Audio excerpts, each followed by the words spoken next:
이 세상에 사는 동안에도 하나님의 사랑을 누리고 살고 영원한 생명을 품고 사는 겁니다.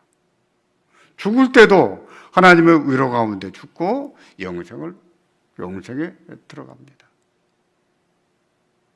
이처럼 하나님의 자녀들에게는 이 세상에 사는 동안에나 죽을 때나 하나님의 위로가 있고 풍성한 은혜가 있죠. 문제는 그 사랑을 누리고 사는가? 문제는 그 사랑을 알고 사는가입니다. 하나님이 나를 이렇게 사랑하신다는 것을 알고 그 사랑을 느끼며 사는 거야. 나는 사랑받는 사람이다. 나는 사랑받고 살고 있다. 그걸 아느냐 말입니다. 그걸 알아야 되거든요. 여러분은 그 사랑을 아십니까? 느끼고 사십니까? 늘 경험하고 사십니까? 그러셔야 됩니다. 그러면 모르는 사람들이 있는데 왜 모를까요? 왜 하나님의 자기를 사랑하신다는 것을 모르고 살까요? 왜 누리지를 못할까요? 그 이유는 죄 때문입니다. 죄 때문이에요. 인간은 죄를 짐으로 하나님과 담을 쌓고 삽니다. 하나님과 단절된 채 살아가는 거예요. 담을 쌓고 살기 때문에 하나님의 사랑을 알 수가 없습니다. 모른 채 사는 거예요. 죄가 하나님의 사랑을 모르게 합니다. 죄가 문제예요. 하나님께서 인간을 창조하실 때 인간에게는 하나님의 형상을 주셨습니다. 하나님의 형상이라고 하는 것은요, 의와 거룩과 진리를 말합니다. 의, 거룩, 진리. 이 하나님의 형상 때문에 인간은 존귀한 존재예요. 우리가 인간을 함부로 해서는 안 된 이유가 바로 그겁니다. 하나님의 형상을 따라 지음받은 존재. 그들이 어떻게 약자이든 간에, 그들이 가난하든지 못 배웠든지 그들이 궁핍한 처지에 있든지 어떤 처지에 있든지 그 사람들을 무시해서 안 되는 이유가 하나님의 형상을 받았기 때문이에요. 인간은 하나님의 형상을 따라 지음받았습니다. 그런 인간이 얼마나 거룩한 존재입니까? 얼마나 귀한 존재예요. 하지만 죄를 지음으로 하나님과의 관계가 파괴됐습니다. 담을 쌓게 됐고 하나님과 벌어져 버렸죠. 하나님의 형상도 타락해버리고 부패해버렸죠. 하나님의 형상이 남아있긴 남아있는데 희미하게 죄로 흐려진 상태로 남아있는 것이죠.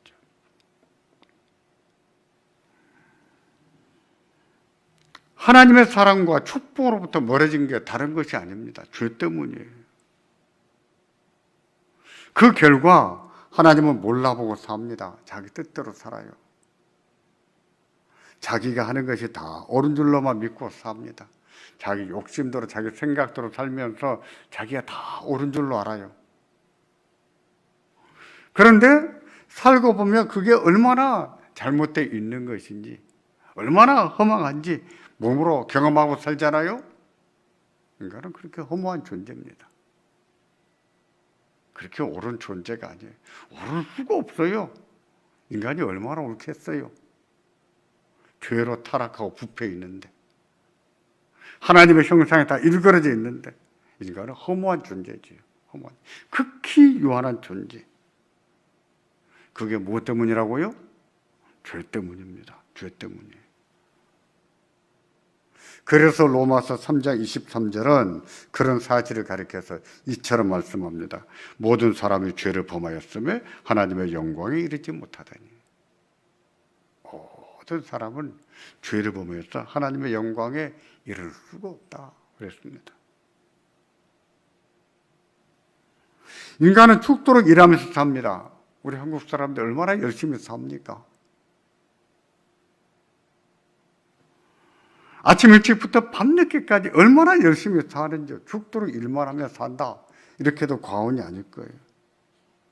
문제는 삶에 여유가 없어요. 그렇게 열심히 산다면 뭔가 가슴 속에 뿌듯하게 남아있는 보람이라도 좀 있어야 돼요. 그럼 보람도 없습니다. 열심히 살았는데 지나놓고 보니까 가슴 속이 허망한 거예요. 삶이 허망한 거예요. 내가 이러려고 열심히 살았는가? 허망한 것이죠. 그게 뭐 때문일까요? 죄 때문이에요. 그것도 죄 때문입니다. 죄 때문에 하나님의 영광에 이르지를 못합니다. 가까이 나아가지를 못해요. 항상 하나님과 멀리 살 뿐이에요. 사는 동안이나 죽을 때나 하나님의 위로를 누리지를 못하는 겁니다. 그래서 로마서 6장 23절도 죄의 값은 사망이라고 했습니다. 죄의 값은 사망이다. 죄 때문에 우리에게 죽음이 왔다는 거죠. 여기서 언급한 죽음에는요, 세 가지 뜻이 있습니다. 먼저는 영적인 죽음이라는 뜻이 있습니다. 영적인 죽음. 영적인 죽음은요, 하나님과의 관계가 단절됐다는 뜻이에요. 하나님과 함께 살고 사랑과 축복을 누리면서 살아야 될 인간이 죄로 말미암아 누리지를 못하고 사는 상태를 말합니다. 하나님이 주시는 날마다 성령과 말씀으로 주시는 그 은혜를 누리지를 못해요. 영적으로 단절되어 있죠. 이것을 영적인 죽음이라는 뜻인데, 죄의 값은 사망이라고 했을 때 이 영적인 죽음이라는 뜻이 있습니다. 두 번째는 육신의 죽음의 뜻이 있습니다. 육신의 죽음은 우리가 아는 대로 이 생명이 끝나는 것을 말합니다. 모든 사람은 죽잖아요. 그게 또 죄값이에요. 그것도 죄값입니다. 죽음의 세 번째 의미는요, 영원한 멸망의 죽음입니다. 영원한 멸망을 의미하는 죽음. 구원받지 못한 영혼이 지옥에 가는 것을 말합니다. 죄의 파괴력은요, 이렇게 무서워요. 죄의 값은 사망이라고 하지 않았습니까? 죄가 하나님과의 관계를 영원히 끊어놓았습니다. 인생을 뒤틀리게 만들어요. 하나님의 영광이 이르지를 못하게 합니다. 죽을 때도 위로가 없습니다. 영원한 형벌뿐이에요. 하나님의 영광이에요. 절대로 이르지를 못해요.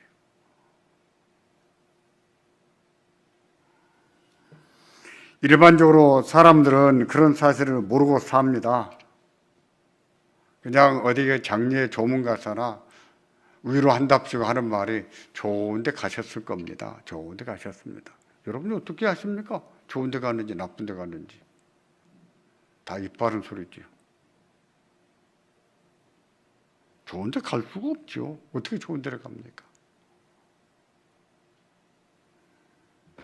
사람은 일반적으로 모릅니다. 그러나 어렴풋이나마 그런 사실을 깨달아가는 사람들이 있어요.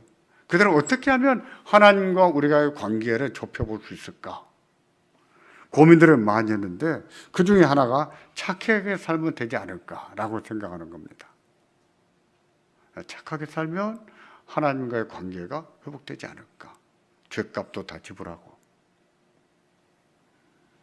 또 어떤 사람은 죄값을 갚는다고 고행의 길을 걷거나 공덕을 쌓곤 합니다.